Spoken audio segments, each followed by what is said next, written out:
तो स्टूडेंट्स, आज हम अपने नेटबिन सीरीज के तीसरे वीडियो में आपके सामने हाजिर है लैब एक्सरसाइज के तीसरे क्वेश्चन की सॉल्यूशन में, जिसमें कि हम सॉल्यूशन दिखाने वाले हैं इस क्वेश्चन का, जिसमें कि लिखा है कि design a GUI application to accept the cost price and selling price from the user in two text fields, then calculate the profit और लॉस इनकर्ड। तो इसका डिजाइन मैंने यहाँ बना दिया है।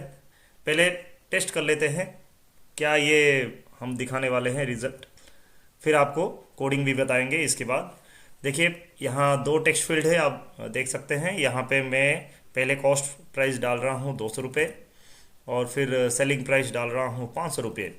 और जैसे ही सबमिट बटन पे क्लिक किया, यहाँ दिखा दिया आपका बिजनेस प्रॉफिट में है।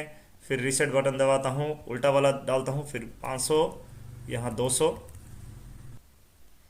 फिर सबमिट बटन क्लिक किया तो यहाँ दिखा रहा है your business is in loss of 300 rupees.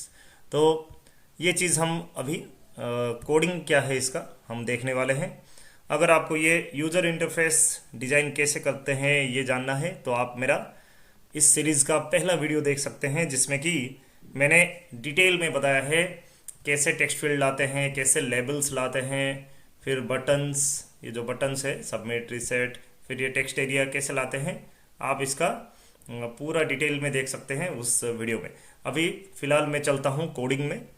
ये सोर्स वाले बटन पे क्लिक करूँगा तो यहाँ कोडिंग वाला पार्ट दिखाएगा। अगर आप चाहते हैं सबमिट बटन का कोड देखना तो ऐसे ही सबमिट पे डबल क्लिक कीजिए, तो सबमिट बटन का कोड है ये।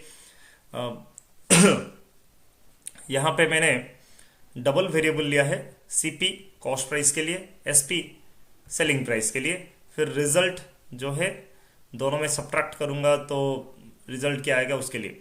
तो यहाँ फिर से डिज़ाइन को दिखाता हूँ। ये जो है ये कॉस्ट प्राइस के लिए, ये CP यहाँ के लिए, और ये सेलिंग प्राइस के लिए यहाँ के लिए। ये जो दो टेक्स्ट फील्ड है, इसीलिए मैंने दो वेरिएबल लिया है, CP और SP।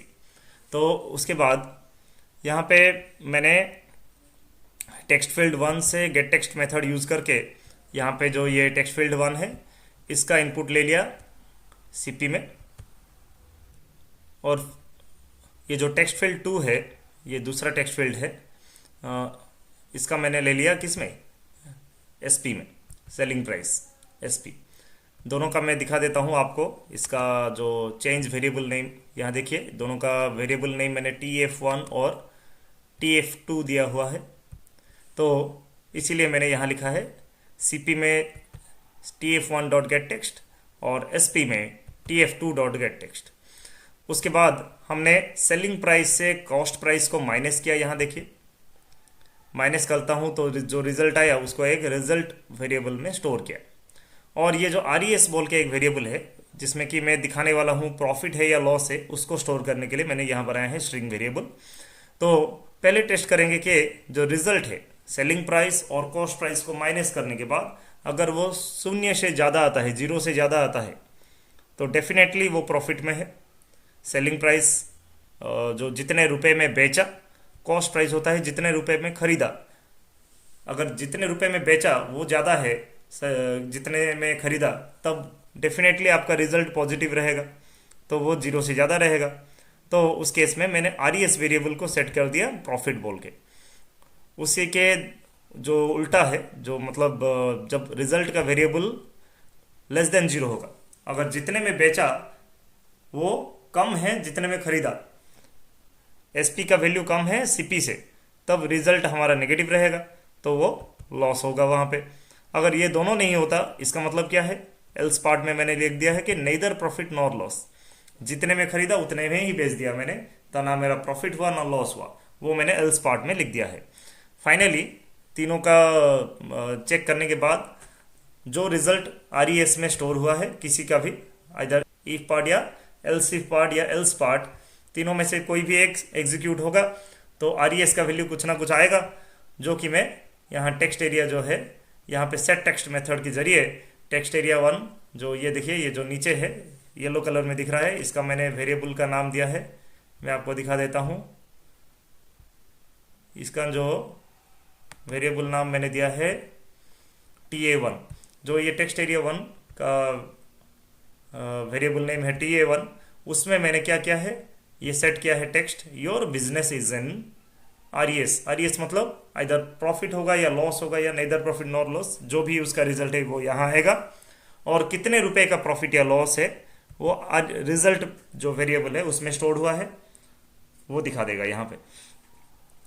उसके बाद ये जो रीसेट बटन का कोड है, तीनों में मैंने ब्लैंक किया हुआ है, देखिए। बाद ये जो रीसेट बटन है उसका कोड मैंने यहाँ लिखा हुआ है, टेक्स्ट फील्ड 1, टेक्स्ट फील्ड 2 और टेक्स्ट एरिया को, तीनों को ब्लैंक टेक्स्ट मैंने सेट किया हुआ है। यहाँ देख सकते हैं आप। इसका यह ये जो डबल कोटेशन के बीच में आप स्पेस चाहो तो हटा सकते हो, चाहो तो रख सकते हो, आपकी मर्जी, ठीक है। ये मैंने नॉर्मल रख दिया, ओपनिंग क्लोजिंग इन्वर्टेड कॉमा रख देने से भी होगा यहाँ पे। उसके बाद अभी ये जो इंटरफेस है इसका कोड मैंने आपको समझा दिया। अभी आखिरी बार एक टेस्ट करके आपको दिखा देते हैं। शिफ्ट F6 दबाया, उसके बाद मैंने यहाँ डाला कॉस्ट प्राइस 500 रुपये और सेलिंग प्राइस 1000 रुपये। तो जैसे ही सबमिट बटन क्लिक करता हूँ आप देख सकते हैं your business is in profit of 500 rupees. Reset button दबाया, उसके बाद मैं कुछ और डालता हूँ, जैसे कॉस्ट प्राइस है 100 रुपीज़, सेलिंग प्राइस है 20 रुपीज़। जैसे ही सबमिट दबाता हूँ ये 80 रुपीज़ का लॉस दिखा रहा है। फिर रिसेट बटन दबाया, फिर दोनों को सेम रख देता हूँ, अभी ये 50 ये 50, देखिए। फिर सबमिट बटन दबाया तो ये नेदर प्रॉफिट नॉर लॉस, ये देखिए थोड़ा ये बड़ा हो गया, your business is in neither profit nor loss of 0 rupees. आशा करता हूँ आपको ये पूरा वीडियो समझ आ गया होगा, इसमें ज़्यादा कोई कठिनाई नहीं थी।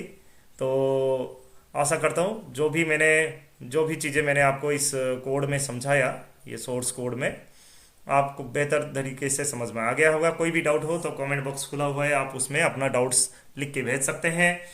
बहुत जल्दी मिलते हैं अगले वीडियो में, जिसमें कि हम ये क्वेश्चन नंबर 4 है जिसमें वॉवल या कॉन्सोनेंट वाला प्रॉब्लम वो समझेंगे।